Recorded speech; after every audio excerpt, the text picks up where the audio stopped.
Greetings from Brooklyn. I love New York, and this is the tip of Plum Beach, and it is referred to as Point Breeze. Before we give you the turnaround, that boat right there, that area is Gerritsen Creek, and you'll see it goes underneath the Belt Parkway. Now, this is Point Breeze, but where is Breezy Point on this breezy August day?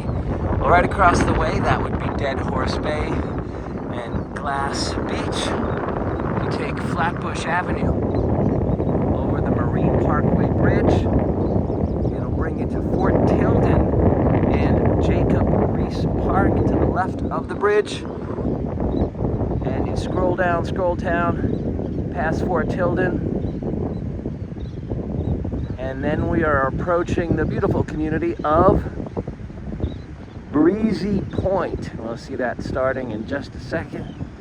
There it is. That would be Breezy Point, Queens, New York.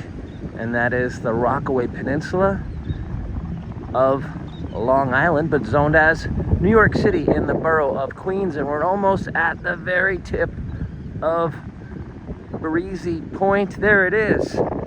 That is the tip of Breezy Point, Queens, New York, as seen from Point Breeze across Jamaica Bay, which is the tip of Plum Beach. Now, what is this beach like? Well, it's a very quiet beach. You see a lot of windsurfers and kites. More of a sunbathing beach than your sister beaches over there, which have the Atlantic Ocean waterway.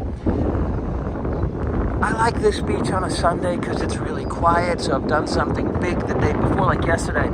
Went bike riding at the Jersey Shore, 14 miles to Sandy Hook. And so that was a big day, getting on the train with the bike, and I thought this would be a nice quiet day. That's what I enjoy Plum Beach, Brooklyn for. You really can have your space. It's a place to relax. Some people get in the water. If I'm gonna get in the water, it will be over here, Gerritsen Creek area, across from Glass Beach. And that is summer in the city. Till next time, keep exploring and enjoying. From Brooklyn, I love New York.